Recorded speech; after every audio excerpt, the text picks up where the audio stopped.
இன்னைக்கு சூப்பரான சுவையான சட்னி ஒன்று பார்க்கலாம். அதுக்கு முதல்ல வேர்க்கடலை போடுறேன். இஞ்சி பூண்டு சேர்த்துக்கலாம், வெள்ளை எள் சேர்த்துக்கலாம், நல்லா வறுபடட்டும்.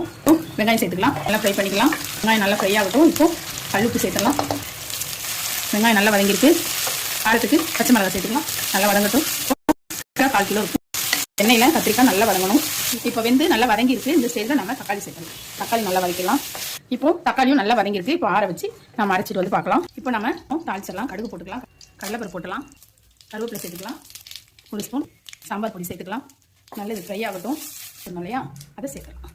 இப்போ நம்ம தாளிச்சிட்டோம்.